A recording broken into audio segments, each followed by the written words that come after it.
Hello class 8. We were doing chapter number 1 matter. So we will continue that only. Okay. Today I will explain you the melting and vaporization processes by means of molecular model. You know all matter, that is solid, liquid and gas.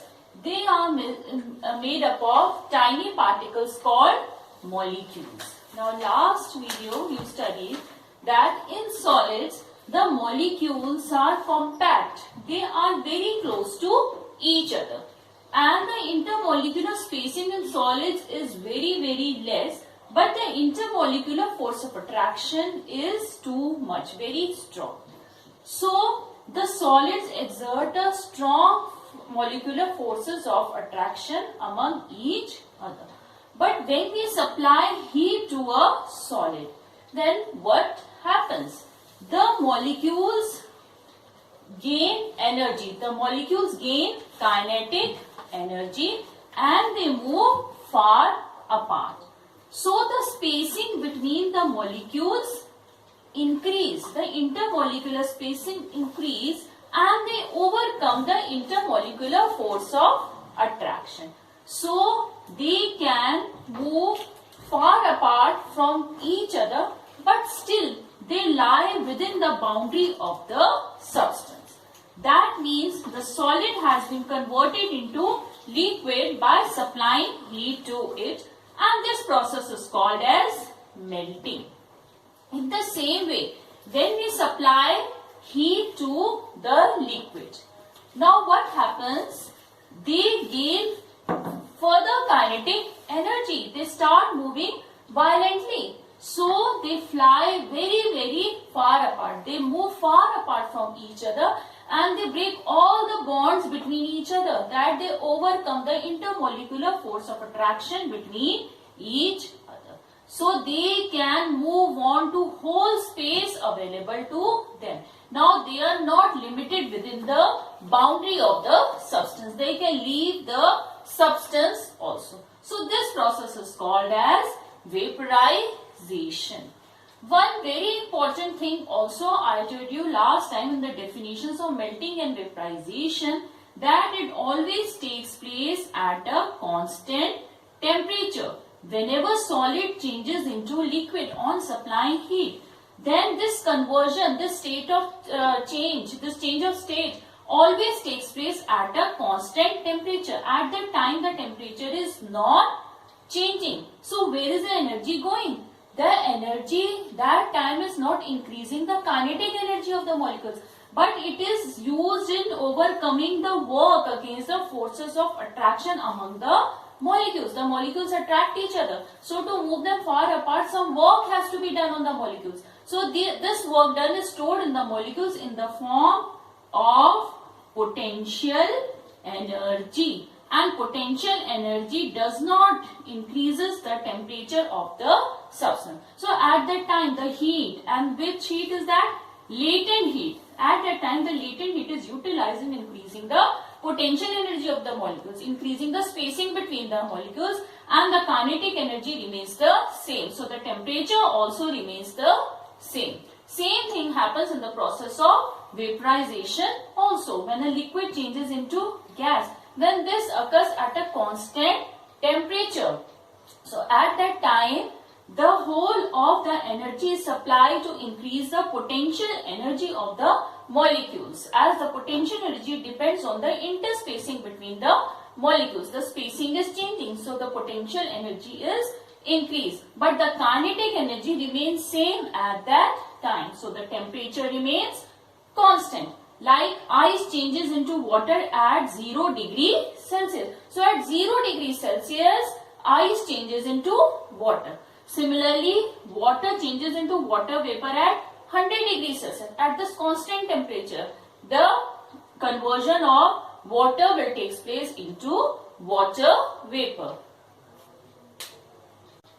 Now the next topic is evaporation. Evaporation is also a process in which the liquid changes into liquid vapor. But there is a difference between evaporation and vaporization. because vaporization takes place at a fixed temperature. But evaporation can take place at any temperature. So the process of change from liquid to vapor stage at any temperature by the surface of the liquid, that is called as evaporation. Now, few more points also about evaporation is that the evaporation is a slow process, while vaporization is a very fast process.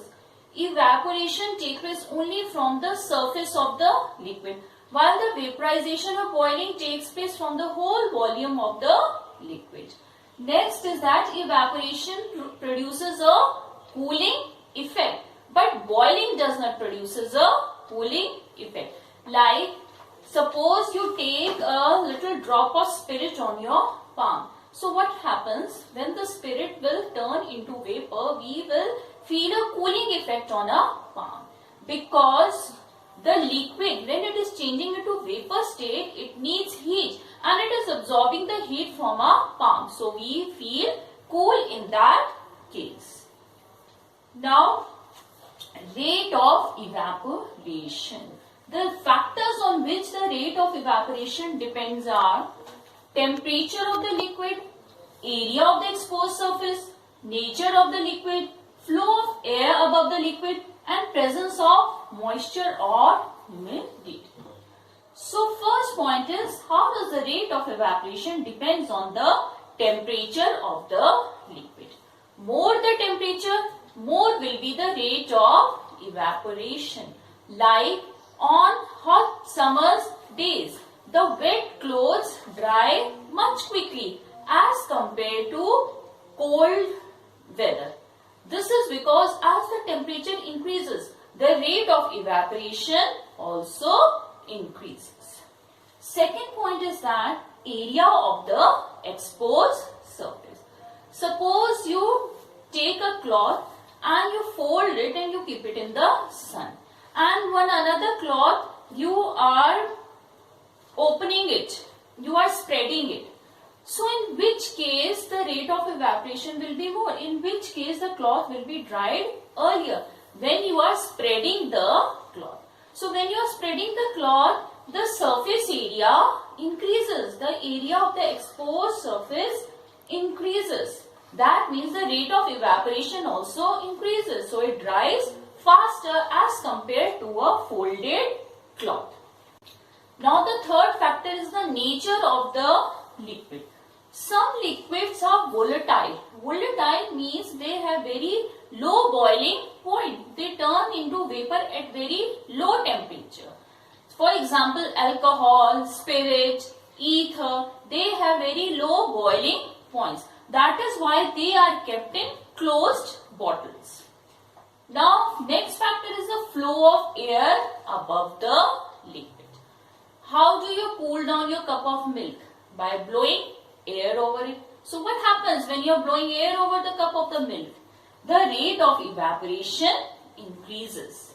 The drink, the milk or the tea is getting cooled down by the process of evaporation. The upper surface molecules are evaporated and therefore it produces the cooling effect. And if you blow air, it further increases the rate of evaporation. Evaporation becomes faster. And the last factor is presence of moisture or humidity. In dry air, the evaporation is faster than in humid air. Okay, children? So, wet clothes dry faster in summer as compared to rainy season. Because in rainy season, a lot of moisture and humidity is present in the air. So, the rate of evaporation decreases. Now, next is the applications of evaporation. That means uses of evaporation. In summers, you keep water in earthen pots. Earthen pots means surahis you use in your homes to keep the water cool. So, what happens in an earthen pot? The earthen pot has pores in it. So, the water seeps out from the pores and it evaporates. For evaporating, it takes the heat from the water which is inside the earthen pot. So, the water inside the earthen pot cools down. Next thing, The doctors advise to put the stripes of wet cloth on your forehead when you are suffering from high fever. When your temperature is high, then you put wet cloth stripes on your forehead. So what does happen? The water from the wet cloth evaporates, and while evaporating it requires heat, and that heat it takes from your body. So your body temperature falls down. We often pour tea in a saucer, in an open plate, broad plate. Why? So that it cools down faster. Because more is the exposed area, more will be the evaporation, and more quickly the thing will cool faster. Next is evaporation of sweat from a body maintains a body temperature at 37 degrees Celsius, which is the normal temperature of the body, or 98.6 degree Fahrenheit. Because when the sweat evaporates, it requires heat which it takes from a body, and the body temperature is maintained at 37 degree Celsius. Okay. Now few differences between evaporation and boiling. Evaporation is a slow process. On one side I will write evaporation and the other side boiling. What is evaporation? It is a very slow process, and boiling is a fast process. Evaporation takes place only from the upper surface of the liquid, while boiling takes place throughout the mass of the liquid. Evaporation produces a cooling effect, but boiling does not produce a cooling effect, and evaporation takes place at all temperatures, but boiling takes place at a fixed temperature. So these are the points used to differentiate boiling and evaporation.